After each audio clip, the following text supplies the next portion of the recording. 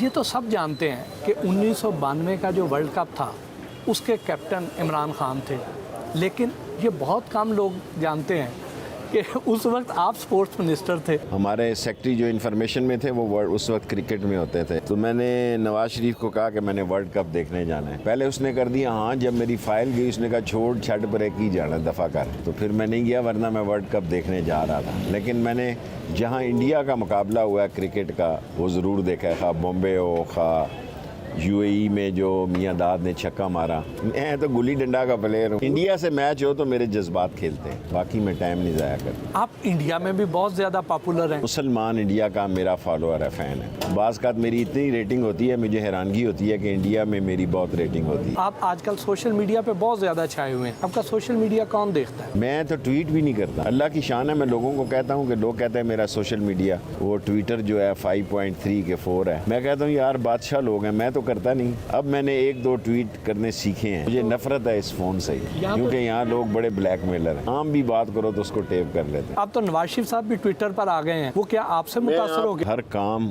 عمر کے حساب سے کرنا چاہیے. ٹویٹر جو ہے وہ ینگ لوگوں کا کام ہے. ڈھلتی عمر میں اور آخری 5 اوور میں اگر آپ اس کام میں پڑ گئے, اس کام میں اب ساری دنیا لے, وہ کام کیا جس کو ساری دنیا کر رہی ہو. آدمی کو وہ کام کرنا ہو جو کوئی نہ کرے. سو that is Sheikh Rashid. You should do a job which is not going to be done by anybody. That is Sheikh Rashid. یہ اب کیا لگے ہوئے ہیں. میں تو عمران خان صاحب کو کہتا ہوں وہ بھی فون لگے رہتے ہیں, میں کہیں نہ کیا کرو. کیا نواز شریف صاحب اب ٹویٹر پہ ہی رہیں گے یا گراؤنڈ پہ بھی آئیں گے؟ کیا میں کہہ سکتا ہوں. میں as a political worker Asif Zardari اور نواز شریف کی سیاست نہیں دیکھ رہا. مولانا مفتی محمود کی سیاست سے نواز شریف نکلا, اور فضل الرحمان کی سیاست سے کیا نکلتا ہے we have to wait and see. کیونکہ سیاست بندے گھیر کے لانا فضل الرحمان کا کام ہے, باقی یہ سارے جمعہ جنج کے ساتھ ہیں. جیسا کہ آپ کہتے ہیں ان قریب نون اور شین الگ الگ ہو جائیں گی. شین میں شہباز نہیں کہتا, میرے ذہن میں اور کوئی نام ہے, میں شیئر نہیں کر سکتا. پیپلز پارٹی نون کے ساتھ نہیں رہے گی.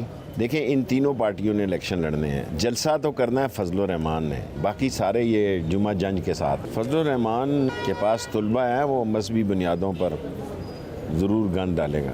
زرداری صاحب پر اسٹیبلشمنٹ کے ساتھ مل کے بلوچستان حکومت گرانے کا الزام ہے, سینٹ الیکشن الٹانے کا الزام ہے, تو کیا زرداری صاحب کا سیاسی مستقبل آپ کو نظر آتا ہے؟ زرداری اسٹیبلشمنٹ کے ساتھ جائے گا. پاکستان کی اسٹیبلشمنٹ بہت مضبوط ادارہ ہے, زندہ ادارہ ہے, اور پاکستان کی بیک بون ہے, پاکستان کی پاک فوج. کسی کو غلط فہمی نہیں ہونی چاہیے. کیا آپ کو بلاول بھٹو سے واقعی محبت ہے؟ اور میرا تو بریک اپ ہونے والا ہے. لیکن آپ تو انہیں محبت بھرے پیغام بھیجتے رہتے. بھیجتا رہا ہوں, اب پتہ نہیں بریک اپ کی جانب جا رہے ہیں. آپ کی طرف سے یا ان کی وجہ سے؟ اس کی طرف سے. میرا تو وہی خلوص بھرا دل ہے اس کے لیے. 2023 کا پنجاب کس کا ہوگا؟ مقابلہ نون اور تحریک انصاف میں ہوگا.